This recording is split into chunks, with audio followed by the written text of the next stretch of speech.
अस्सलाम वालेकुम दोस्तों। उम्मीद करता हूँ खैरियत से होंगे। मैं भी खैरियत से हूँ। तो आज की स्टोरी बहुत इंटरेस्टिंग होने वाली है।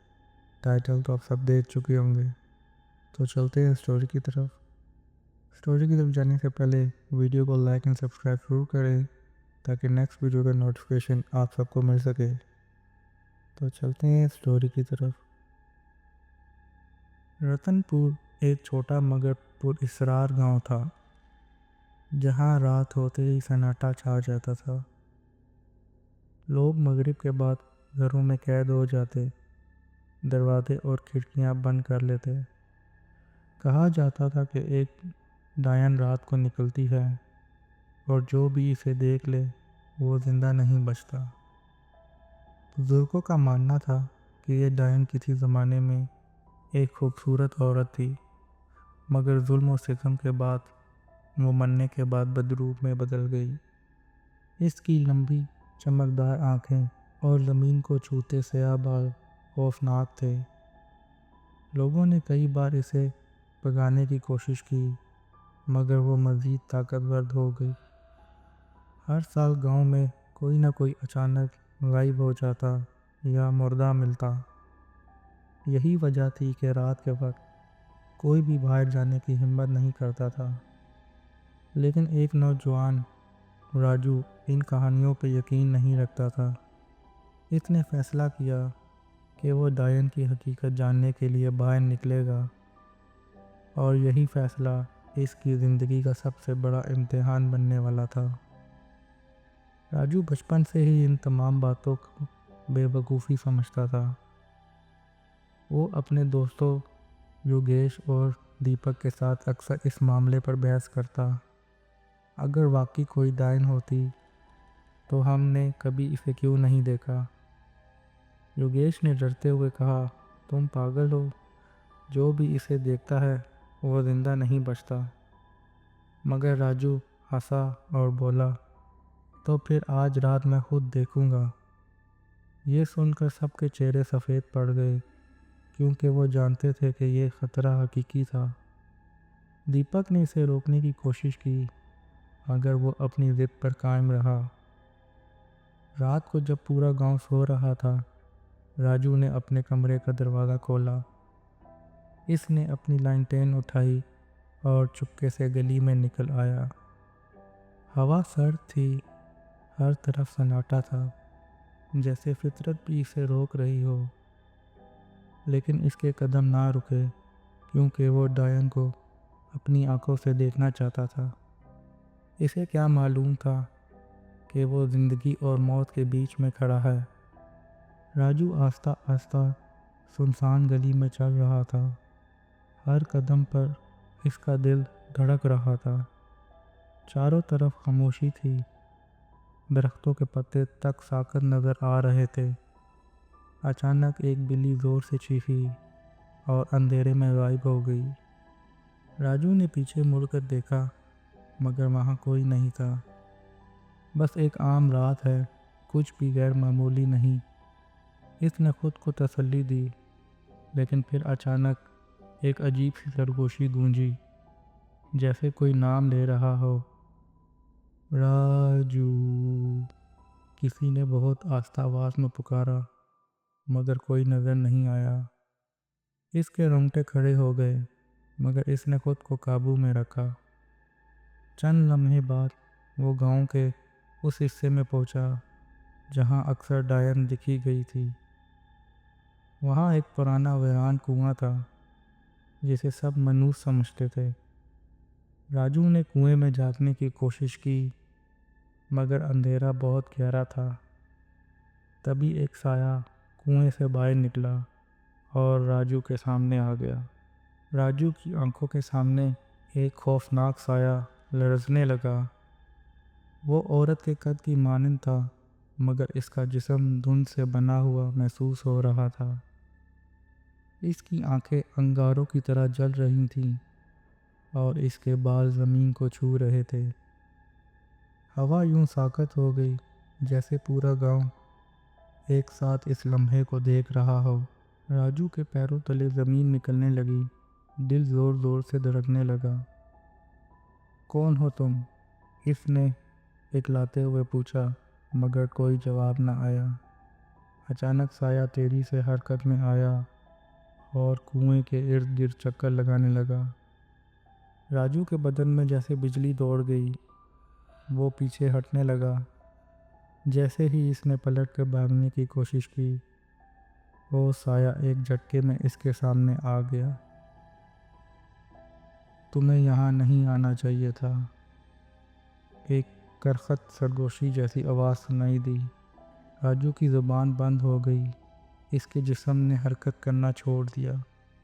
अगले ही लम्हे साया एक तेज़ झोंके के साथ इसके अंदर दाखिल हो गया।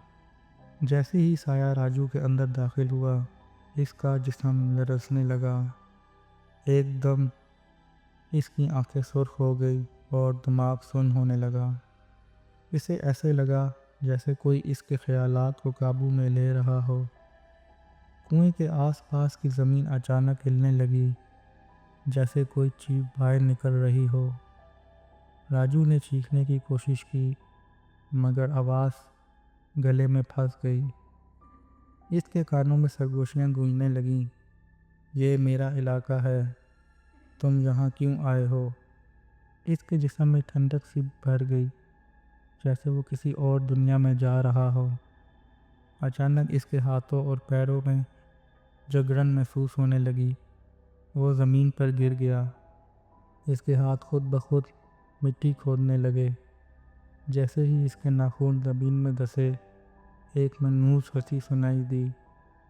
अब तुम मेरी तरह बन जाओगे। वो खौफनाक आवाज़ दोबारा आई और तब राजू की आंखों के सामने अंधेरा छा गया। राजू की आंखें बंद होते ही इसकी रूह जैसे किसी अंधेरी जगह में जा फंसी। इसे ऐसे लगा जैसे वो ज़मीन के नीचे किसी और दुनिया में गिर रहा हो। हर तरफ साए ही साए थे और सरगोशियाँ गूंज रही थीं। तुमने मेरी नींद खराब की, अब तुम कभी वापस नहीं जा सकोगे। अचानक राजू के जिस्म पर हज़ारों हाथों का दबाव महसूस होने लगा। वो मिट्टी में धंसता जा रहा था, जैसे कोई इसे ज़मीन के नीचे खींच रहा हो। इसकी सांस बंद होने लगी। वो ख़ुद को आज़ाद कराने के लिए तड़पने लगा। मुझे जाने दो, मैंने कुछ नहीं किया। राजू ने चीखने की कोशिश की, लेकिन इसकी आवाज़ गूंजदार कैकों में दब गई, जैसे कोई इसका मजाक उड़ा रहा हो। अचानक किसी ने इसका कंधा पकड़कर झंझोड़ा और सब कुछ थम गया। राजू की आंखें खुली और वो अपने दोस्त योगेश और दीपक के सामने था। तुम ठीक हो? तुम यहाँ बेहोश पड़े थे, दीपक ने घबरा कर कहा। राजू ने हैरान होकर अपने इर्द गिर्द देखा। वो अब भी कुएं के पास ही था। इसका पूरा जिस्म पसीने में भीगा हुआ था। सांसें बेतरतीब थीं। ये सब क्या था? वह हाँफते हुए बोला। योगेश ने कहा, हम तुम्हें ढूंढने आए तो तुम यहाँ बेहोश पड़े थे। दीपक ने परेशान होकर पूछा, तुमने क्या देखा? राजू के जहन में वो साए, वो खौफनाक सरगोशियाँ गूंजने लगीं। मैं नहीं जानता, शायद मैंने डायन को देखा। ये सुनते ही योगेश और दीपक के चेहरों का रंग उड़ गया। हमें फ़ौरन यहाँ से निकलना होगा, दीपक ने कांपती आवाज़ में कहा। राजू ने जैसे ही खड़े होने की कोशिश की, इसके पांव कांपने लगे। लेकिन जैसे ही इन्होंने पलटकर रास्ते की तरफ देखा, इनके कदम जम गए। एक साया दरख्तों के पीछे हिल रहा था, जैसे कोई इन्हें देख रहा हो। राजू, योगेश और दीपक ने दरख्तों के पीछे हिलते साए को देखा तो इनके जिस्म सुन्न हो गए। साया आस्ता आस्ता हरकत कर रहा था, जैसे वो इनके करीब आ रहा हो। वो यहाँ है, दीपक ने कांपती आवाज़ में सरगोशी की। राजू ने अपनी लैंटर्न उठाने की कोशिश की, मगर इसके हाथ लरस रहे थे। अचानक साया मुकम्मल तौर पर ज़ाहिर हो गया। एक लंबे बालों वाली औरत। इसका चेहरा धुंध में छुपा हुआ था। मगर इसकी चमकती सुर्ख आंखें नज़र आ रही थीं। तुमने मेरी नींद खराब की, वो सरगोशी में बोली, मगर आवाज़ गूंज रही थी। दीपक ने पीछे हटने की कोशिश की, मगर इसके पैर मिट्टी में धंसने लगे। योगेश ने चीख कर कहा, भागो, और तीनों पलटकर अंधाधुंध भागने लगे। जैसे ही वो दौड़े, दरख्तों की शाखें खुद ब खुद हरकत करने लगी। रास्ता बंद होने लगा। पीछे से वही खौफनाक कहका सुनाई दिया, जैसे कोई खेल खेल रहा हो। और फिर अचानक राजू के कानों में वही सरगोशी गूंजी, तुम मुझसे बच नहीं सकते। राजू, योगेश और दीपक अंधाधुंध गांव की तरफ भाग रहे थे। इनके पीछे वही खौफनाक कहके गूंज रहे थे, जैसे कोई इनका मजाक उड़ा रहा हो। हर तरफ अंधेरा था। दरख्तों की शाखें खुद ब खुद हिल रही थीं। हम यहाँ से निकल भी पाएंगे या नहीं? दीपक ने खौफजदा होकर कहा। राजू ने पीछे मुड़कर देखा, मगर डायन कहीं नज़र नहीं आई। शायद हम बच गए, योगेश ने कांपती आवाज़ में कहा। जैसे ही वो गांव के करीब पहुँचे, अचानक सब कुछ खामोश हो गया। हवा रुक गई, पत्ते साकित हो गए, और वही सरगोशी फिर गूंजी, तुम मुझसे बच नहीं सकते, मैं तुम्हारे अंदर हूँ। राजू के कदम लड़खड़ाने लगे। इसका सर घूमने लगा। अचानक इसकी आंखों के सामने अंधेरा छा गया और वो ज़मीन पर गिर गया। योगेश और दीपक ने चीख कर इसे संभालने की कोशिश की, मगर राजू बेहोश हो चुका था। राजू की आंखें बंद होते ही वो किसी अंधेरी दुनिया में जा पहुंचा। इसके चारों तरफ धुआं था और सरगोशियां गूंज रही थीं। तुमने मेरी नींद खराब की, अब मैं तुम्हें नहीं छोड़ूंगी। अचानक धुएं के दरमियान से डायन ज़ाहिर हुई। इसके बाल हवा में लहरा रहे थे और इसकी सुर आंखें राजू को घूर रही थीं। राजू ने खुद को हिलाने की कोशिश की, मगर वो जैसे किसी जादू के ज़ेरे असर था। मुझे जाने दो, वो चीखा, मगर इसकी आवाज़ गूंज कर वापस आ गई। डायन आस्ता आस्ता इसके करीब आ रही थी। इसके हाथ नुकीले और लंबे हो गए थे। अब तुम भी मेरे जैसे बन जाओगे, वो सरगोशी में बोली। अचानक एक रोशनी चमकी और राजू की आंखें खुल गईं। वो अपने बिस्तर पर था। योगेश और दीपक इसके पास खड़े थे, मगर इसके हाथों पर मिट्टी लगी थी। क्या ये ख्वाब था या हकीकत? राजू ने अपने हाथों को गौर से देखा। मिट्टी अब भी चिपकी हुई थी। ये सब ख्वाब था या मैं वाकई कुएं में था? इसने खुद से सवाल किया। योगेश ने कहा, तुम बेहोश हो गए थे, हम तुम्हें मुश्किल से यहाँ लाए। दीपक ने खौफजदा होकर कहा, पर तुम्हारे हाथों पर मिट्टी कहाँ से आई? राजू ने कुछ कहने के लिए मुंह खोला, मगर अल्फाज निकल ना सके। अचानक बाहर से किसी के चलने की आवाज़ सुनाई दी। तीनों ने एक दूसरे की तरफ देखा। इनके दिल तेजी से धड़कने लगे। आस्ता आस्ता वो दरवाजे की तरफ बढ़े और सांसें रोक लीं।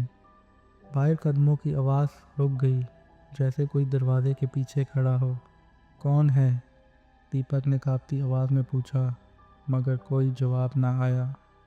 योगेश ने खिड़की से बाहर झांका, मगर अंधेरे के सिवा कुछ ना था। अचानक दरवाज़ा खुद ब खुद धीरे से खुल गया। ठंडी हवा का झोंका अंदर आया और चिराग की लू कांपने लगी। राजू ने घबराकर पीछे हटने की कोशिश की, मगर इसके पैर ज़मीन से चिपक गए। दरवाजे के बाहर एक साया नज़र आ रहा था। लंबे बाल, झुका हुआ सिर। ये वही है। योगेश ने कांपते हुए सरगोशी की। साया आस्ता आस्ता दरवाजे के अंदर आने लगा। सर अभी तक झुका हुआ था। जैसे ही इसका चेहरा रोशनी में आया, तीनों की चीखें निकल गई। वो डायन थी और इसके होंठों पर एक भयानक मुस्कुराहट थी। डायन दरवाजे के अंदर आ चुकी थी। इसकी आंखें अंगारों की तरह दहक रही थीं। तीनों दोस्त दीवार के साथ लग कर कांपने लगे, जैसे इनका जिस्म मफलूज हो गया हो। तुम मुझसे भाग नहीं सकते, डायन की सरगोशी पूरे कमरे में गूंजी। अचानक इसके लंबे नुकीले नाखून राजू की तरफ बढ़े। राजू ने चीख कर हाथ झटकने की कोशिश की, मगर वो अपनी जगह जम गया।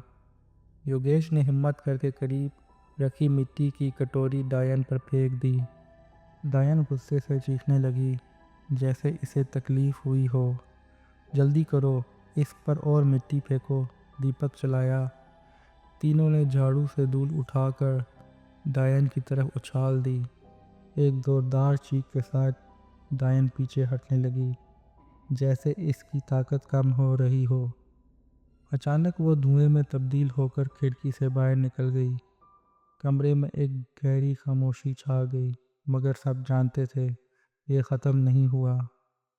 डायन तो गायब हो गई, मगर कमरे में एक अजीब सी बू बाकी रह गई। राजू, युकेश और दीपक कांपते हुए ज़मीन पर बैठ गए। ये बाकी चली गई? युकेश ने हल्की आवाज़ में पूछा। राजू ने अपने हाथ देखे। इसकी हथेली पर जलने का निशान था। ये निशान कहाँ से आया? इसने कांपते हुए कहा। दीपक ने चिराग की रोशनी में राजू की हथेली को गौर से देखा। वो निशान किसी कदीम तवीज़ जैसा लग रहा था। शायद ये डायन की लानत है, योगेश ने खौफजदा होकर कहा। अचानक खिड़की के बाहर कोई साया फिर से हरकत करता दिखाई दिया। तीनों ने बाहर झाँका, मगर वहाँ कुछ भी नहीं था, सिर्फ खामोशी थी। हमें फ़ौरन किसी बुजुर्ग या पंडित के पास जाना होगा, दीपक ने कहा। मगर जैसे ही वो बाहर निकलने लगे, हवा में एक सरगोशी गूंजी। ये अभी ख़त्म नहीं हुआ। राजू, युकेश और दीपक तेज़ी से गांव के बुजुर्ग के घर की तरफ भागे। हर तरफ सन्नाटा था, जैसे गांव में सब कुछ ठहर गया हो। कहीं देर ना हो जाए, दीपक ने हाँफते हुए कहा। जैसे ही वो बुजुर्ग की झोपड़ी के करीब पहुँचे, दरवाज़ा खुद ब खुद खुल गया। अंदर बैठे बाबा रामदास ने सर उठाया, जैसे उनकी आमद से पहले ही सब जानते हों। तुम लोगों ने बहुत बड़ी गलती की है, बाबा ने गहरी आवाज़ में कहा। राजू ने कांपते हुए अपनी हथेली दिखाई। ये निशान, ये क्या है? बाबा ने गौर से निशान को देखा और इनकी आंखें हैरत से फैल गईं। ये डायन का निशान है। इसका मतलब है कि वो तुम्हें छोड़ेगी नहीं। तो फिर हमें क्या करना होगा? योगेश ने घबराते हुए पूछा। बाबा ने आंखें बंद की और कुछ मंत्र पढ़ने लगे। चिराग की रोशनी तेज़ होने लगी। अचानक कमरे में सर्दी बढ़ने लगी और दरवाजे पे किसी ने ज़ोर से दस्तक दी। दरवाजे पे दस्तक मुसलसल तेज़ होती जा रही थी, जैसे कोई ज़बरदस्ती अंदर आना चाहता हो। बाबा रामदास ने आंखें खोली और गुस्से से दरवाजे की तरफ देखा। यह डायन है, वो यहाँ आ चुकी है, इन्होंने सख्त लहजे में कहा। दीपक और योगेश खौफ से दीवार के साथ लग गए, जबकि राजू कांपने लगा। बाबा ने तेज़ी से मुकद्दस राख निकाली और दरवाजे की तरफ फेंकी। अचानक एक खौफनाक चीख सुनाई दी और दरवाज़ा ज़ोर से झटके खाने लगा। ये तुम्हारी आखिरी रात है राजू, डायन की सरगोशी पूरे कमरे में गूंजी। बाबा रामदास ने बुलंद आवाज़ में मंत्र पढ़ना शुरू किए।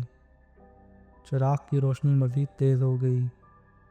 दरवाज़ा एक झटके से खुला, मगर बाहर कोई नहीं था, सिर्फ एक स्याह धुआं था। वो धुआं आस्ता आस्ता फिज़ा में तहलील होने लगा, जैसे कोई ख़त्म हो रहा हो। चंद लम्हों बाद सब कुछ पुरसकून हो गया, जैसे कुछ हुआ ही ना हो। डायन ख़त्म हो गई, मगर यह गांव अब भी मनूस है। यहाँ से चले जाओ, बाबा ने ख़बरदार किया। तो दोस्तों, ये थी आज की खौफनाक स्टोरी। उम्मीद करता हूँ आपको पसंद आई होगी। ऐसे ही मज़ीद खौफनाक स्टोरी सुनने के लिए चैनल को लाइक एंड सब्सक्राइब करें। ताकि नेक्स्ट वीडियो का नोटिफिकेशन आप सबको मिल सके। अब तक के लिए इजाज़त दें। अल्लाह हाफिज़।